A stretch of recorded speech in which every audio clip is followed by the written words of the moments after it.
Margie, welcome. I'm so excited to chat. Thanks for being here. Oh, I'm so glad to be here with you. Thanks for inviting me. Well, I'm excited for this conversation because I have long said, my friend Molly says that sleep is a skill, and I've long said that happiness is also a skill. It's not like a destination we're trying to get to. And you have so many great things that you've written and created around this, and I'm so excited to jump into this conversation. For background, though, I would love for you to give us your definition of happiness so we're working from the same definition. Right, because a lot of people have the wrong definition. They think happiness is walking around with a grin 24/7. That's not it at all, because that would feel miserable. Happiness is an inner state of peace and well-being that's not dependent on your circumstances.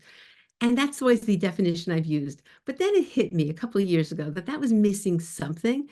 And what I added to that was living your life in color, because so often people just sort of survive, but we're not meant to survive. We're meant to thrive. So I think also just adding that bit of living life in color helps as well.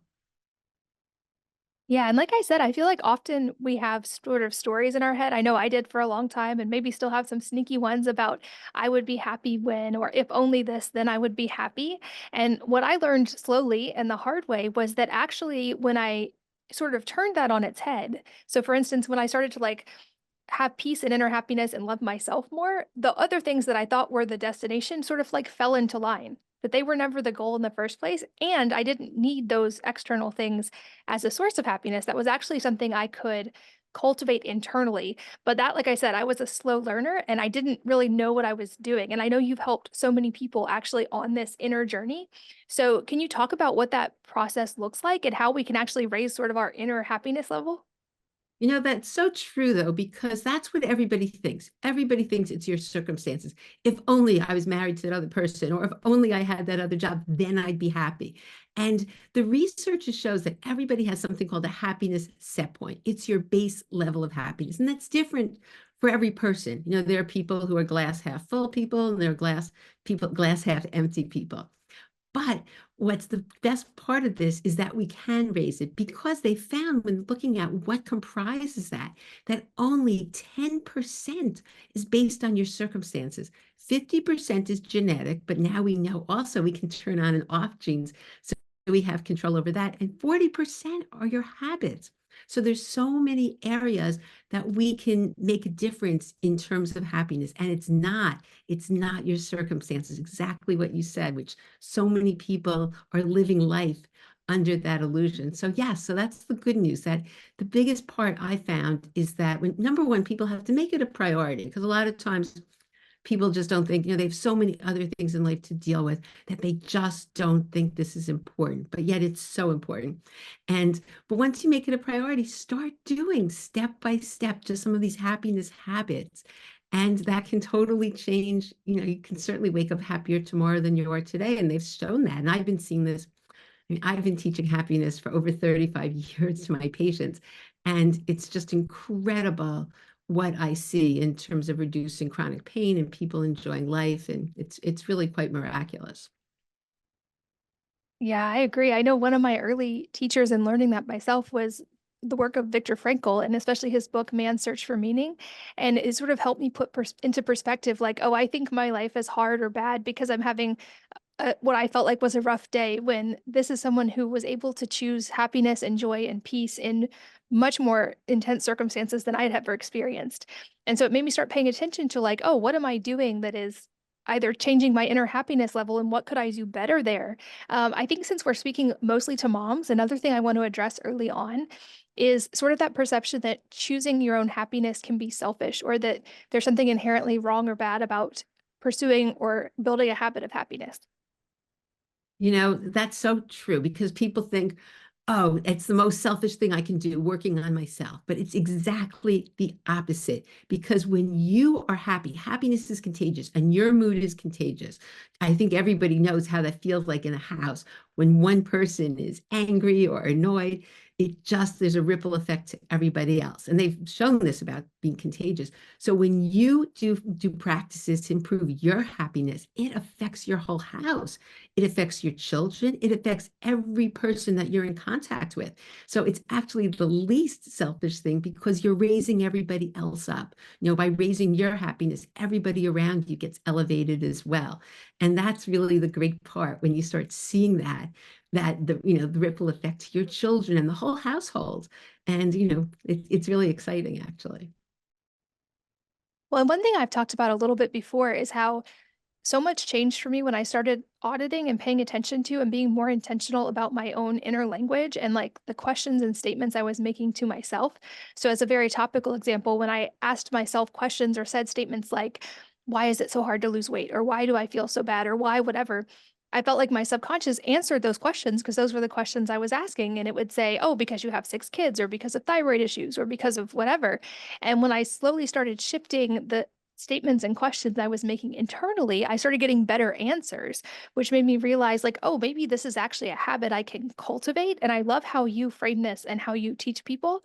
So, can you walk us through? You mentioned happiness habits. Can you walk us through what some of those are and how we can start building them?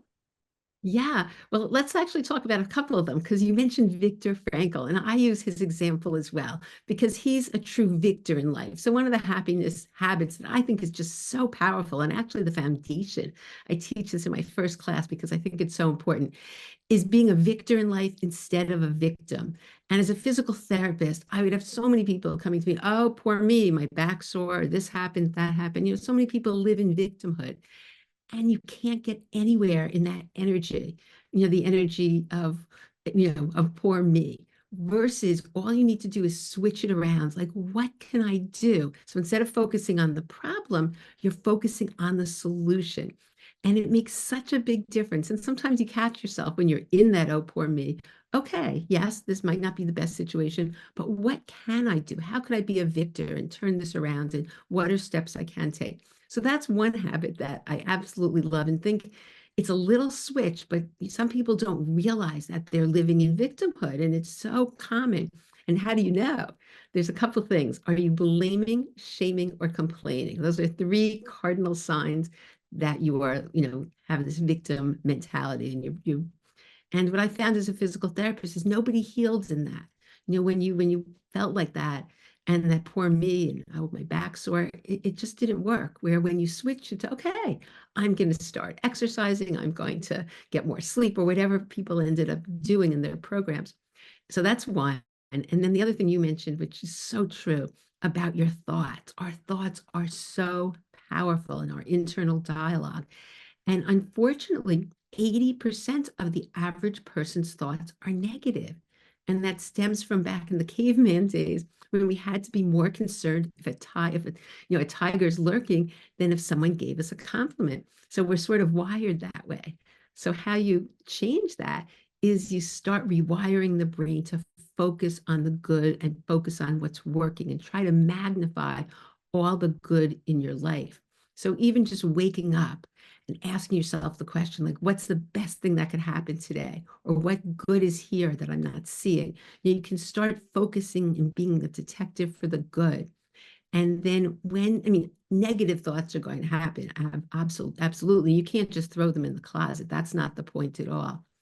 And there's many techniques, but one that I like is by Byron Katie. It's called The Work, where you just start questioning your thoughts. When you get the negative thought, okay, but then you have to ask, is it true? Number one, is it absolutely true? Because so many times we're like living our life on things we think are true and we're so upset about it, but they're not. How do you react when you think the thought? What would you be without the thought? And then coming up with another thought. So I think by questioning the thoughts, that's so powerful. And then also when you get the negative thought, you can also just counter it. One quick thing you can do is just, okay, yes. And what are three positive, true things that are also going on? So we're trying to rewire the brain for more positivity, not to discount the negatives and deal with them, but it can make a big difference in your day to day because what you focus on grows. So those are two. There's so many. I teach so many, but those are two that I think are very, very powerful and can really change your life. I love that. And to highlight what you said too, this is a journey and a habit and a process, not a switch. And I wonder if sometimes people get discouraged because just simply being aware of it is, of course, the first step.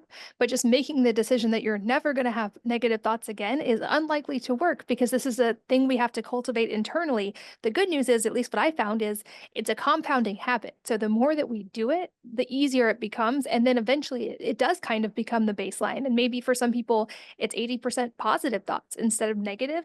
But I always just try to set that expectation, at least for me. Maybe I was a slow learner, but it didn't happen overnight, but it happened subtly until one day I noticed that the majority of my thoughts were actually positive. And so I would love if you have any tips for sort of like encouraging that process. Like one I know that helped me was I started keeping a gratitude journal, and now I have what I call like my encyclopedia of joy. And I would write down every day as many things as I could think of that I was grateful for, even things like a warm shower when so many people in the world don't have access to warm running water on demand, or just little things. And I noticed, like you said, what we focus on grows. I started just seeing so many things in my life that I was grateful for all the time because I was looking for them. But do you have any other tips like that for starting to make this just a daily part of our lives? Oh, absolutely. So number one, I think waking up. You want to wake up to your greatness. So many people go to their cell phone, they start focusing on the problems. Ask those questions. What good is here that I can't presently see, or what's the best thing that could happen today? Actually, I learned those questions from Reverend Michael Beckwith, and I think they're so, so powerful. But just sort of focusing on what good could happen. And then I'm such a big believer in celebrating your wins. So you could have a wins, when some wins happen, write them down. Like you said, your journal of joy. So I'm a big believer in journaling, and even just going, yes, just realizing when something good happens. And the research has shown that savoring it for 20 seconds actually helps create new neural pathways. So when something good happens, stop and just savor it. Like, if I said to you, Katie, this is a phenomenal podcast, and you say, oh, it's nothing, I just do it, versus, oh, thank you so much, I work really hard, and just take it in. Or you see a sunset that's so beautiful, instead of just like, oh, nice, stop, absorb it. So all the good, you want to stop and take it in for at least 20 seconds. Journaling, I think, is amazing. Celebrating your wins, writing your wins down, and even taking appreciation breaks during the day. Just stop and think, what do you appreciate? Because what we appreciate grows and appreciates itself. So what you said was so very important and so true. So the more we can appreciate what we have, it ends up attracting more. And just an incredible, gratitude is such a very powerful process. So anywhere you can put gratitude in your life, even if it's the smallest thing, something happens good, stop, thank you, and realize what is good. And when you do something, as I said, the 20 seconds, and then you can write it down, write down your wins, keep a journal of wins, share your wins. If you're in other groups with people, it's just such a good practice, or in families, sharing your wins, just to magnify all the good things. And I think what you said is just so important about overwhelm. First of all, you have to be kind to yourself. We are so nice to everybody else oftentimes and not kind to ourselves. If you said something wrong or you did something, forgive yourself. Any little step is a step in the right direction. And when you try to do too much, it's overwhelming, and you'll stop in your tracks, you'll freeze. So any little thing, it doesn't matter how small it is, it's a step on the road that you're trying to go on. And you congratulate yourself, make a big deal about it, and that's what I've seen works.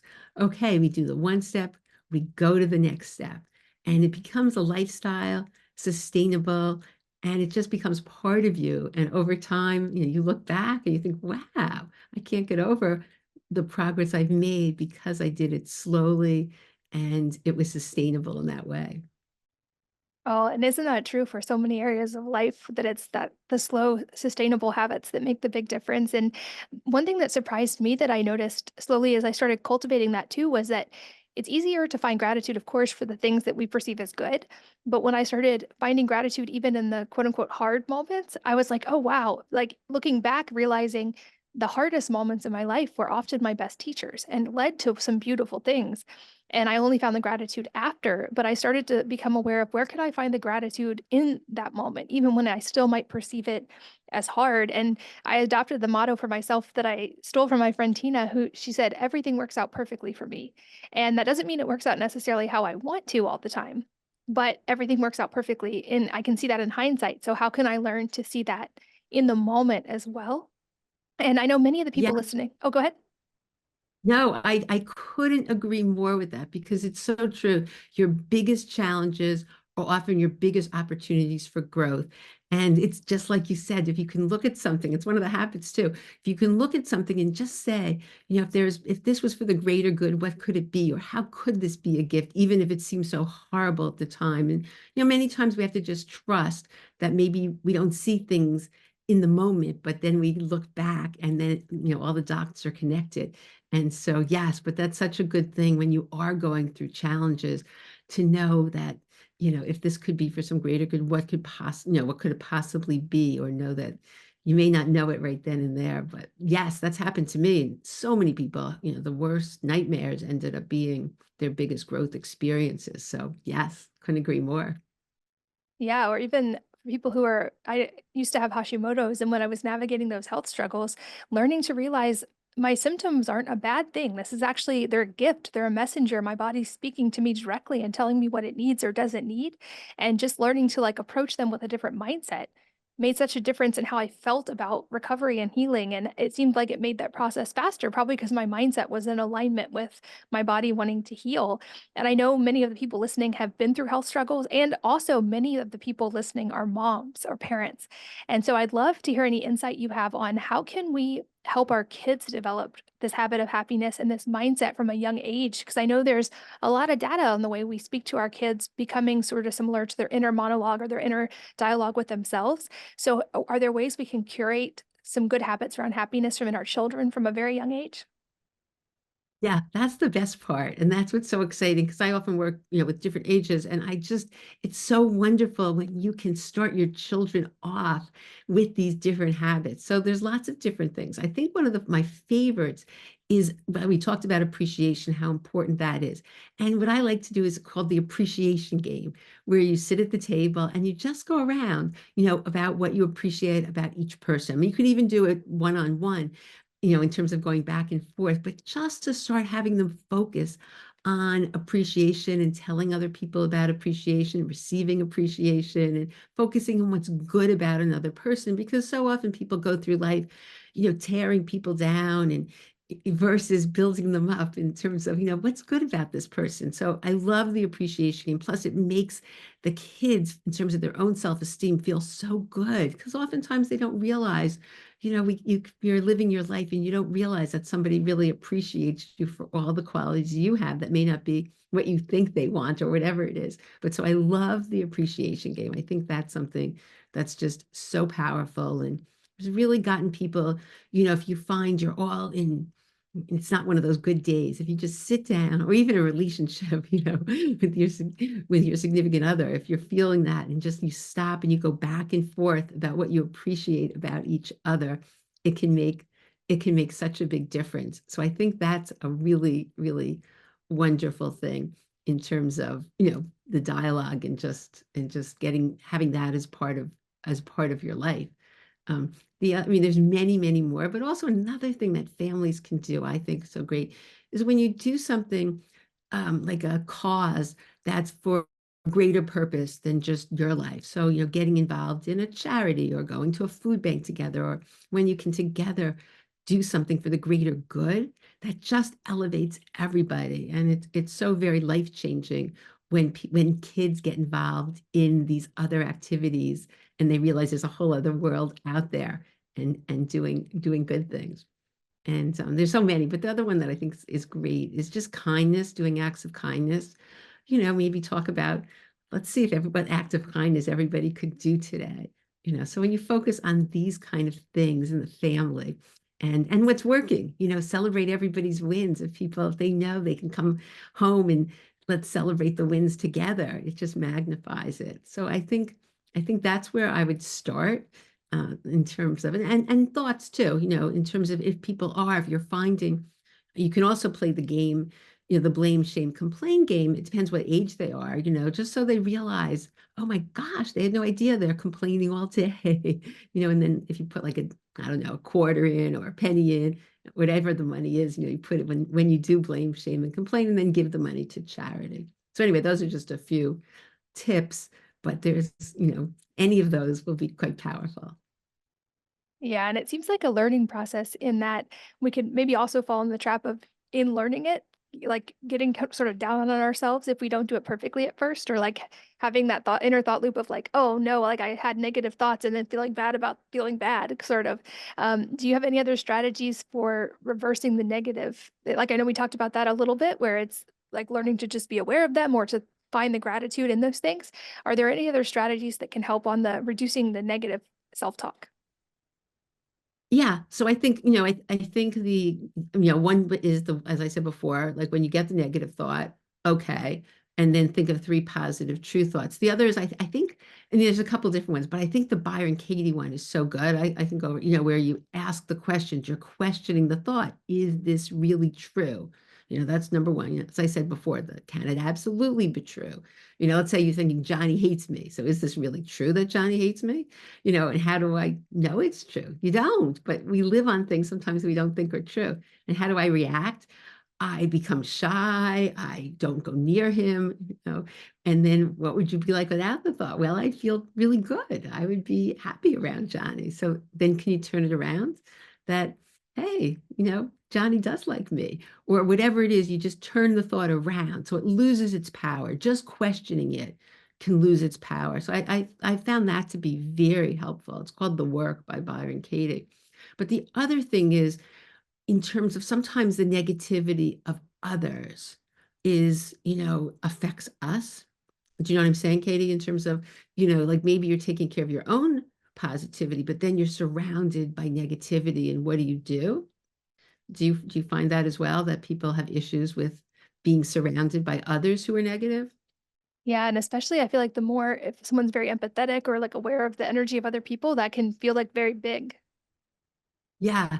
So, that happened to me as a physical therapist because you're working on people, and I was working on people with chronic pain who were miserable.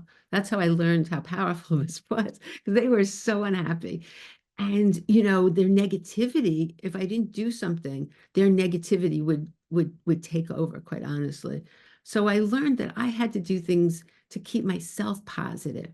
And so any of the practices that I kept myself positive, and one with it, I would just fill myself with white light, fill myself with white light and positivity.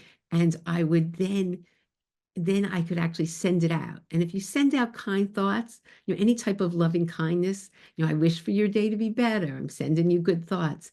It really makes a difference because it's sort of the greater energy wins. So if you're full of positivity and sending it out, it really does help block their negative energy if that's possible. And sometimes you just have to make barriers. If you find that somebody is just so negative and it's affecting you, whether it's a barrier of time or, you even say to the person that, what, if they're complaining, what, like let them do it for a couple minutes and then say, what, let's focus on solutions. And so anyway, there's just a lot of things you can do when you're confronted with negativity.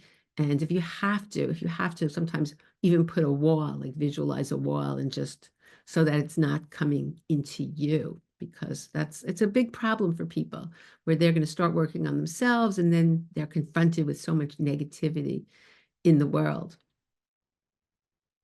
Yeah, well, and to touch on some of the things you said, I do feel like on our own level, our mindset makes a huge difference because when my mindset shifted from I'm sick to I'm healing, it became much easier to heal. But to your point, when that is coming from somewhere, from someone else or from somewhere external of us, sometimes we have to be very careful about curating the energy. But I feel like the good news here for moms, especially, is it seems like we often set the tone for our whole household. And so I feel like as moms, especially if we do this work and we start cultivating this inner happiness, it really does profoundly ripple out into our kids and to everyone we're around so often. And of course, with our kids, those aren't people we can just put time boundaries around and say that they're not going to be in our lives, but we get to sort of dramatically shift the energy through our own curation of that, which is really, really powerful. I know you also have a tremendous amount of resources available online, especially like you actually take people through this whole process. Can you tell me where we can find those? And I'll make sure they're in the show notes as well. Oh, sure. Well, I have a class that's my favorite class that I teach, and it's 8 modules. And basically, we go through it's like a home for happiness, and we go through the different areas. And as you said, though, you can't beat yourself up at all. Any little move in the direction is so positive. And it's, I believe in progress, not perfection. So anything you do is great, and just you have to be happy. But the beginning starts with the foundation, how the foundation of happiness, like being the victor and not the victim in different things and just the different energies. Then we go to mindset. There's other techniques as well about mindset, and we practice them. It's in a group. And as well as you can, every month we meet live, but the class you can listen whenever you want, and you can, just sort of get some other techniques in terms of mindset. Then the third week is living from the heart, and that's where gratitude, forgiveness, kindness, all these different practices we can put into our life. Fourth week is the body. So I'm a physical therapist and a health coach, and taking care of your body, it goes both ways. The mind controls the body, but there are also things we can do for our body to improve our sleep, reduce our sugar, so many positive things. So, what can we do to our body to help happiness? And then the fifth one's my favorite, actually, Katie. It's plugging into spirit, because so often we're so disassociated, but when we can plug in and receive universal energy and have guidance in our life, it's so powerful. And that's what I've seen. So we go over techniques for that. Then passion and purpose, how to really find passion and purpose and put that in your life. And then relationships, techniques for relationships. And the eighth week, it all gets put together. But so that's the class. It's called Happy Me, Happy Life. But then what I found at the end, people were like, I mean, everybody does take a quiz beforehand, and everybody's happiness level elevated. But then sometimes it started to, after a while, they weren't keeping up with it. So once a month we meet. I added the once a month piece, and we meet live, and we go through, we have different add things to it. We go through manifesting like our intentions for the year, and we just go through lots of different things each month. So yeah, have a whole group. I have a whole group that keeps you accountable. And so anyway, that's that course. And the other thing that to get people started, I have a journal. It's a 7-day happiness habits journal, and it goes through certain habits, and you can see what you like, just like read them, see which ones you like. And then you can, if one resonates with you, you can just put it into your life. And that comes with a 7-minute morning meditation. Because as I said, as you start your day is going to make the biggest effect. So if you can start your day on a positive note, and it has music that actually elevates your frequency and just gets you going, so you're going to look for the good in the day. So anyway, yeah, those are the resources I would start with. I love it. And I will make sure those are linked in the show notes if you guys are listening on the go. That's all at wellnessmama.com. This has been such a fun conversation. I've loved getting to delve into the mindset side and sort of our inner language. And I will make sure people can find those resources. But thank you for your time and for being here and for sharing today. Oh, thanks so much, Katie, for having me. It's been a pleasure. And thanks as always for listening. And I hope that you will join me again on the next episode of the Wellness Mama podcast.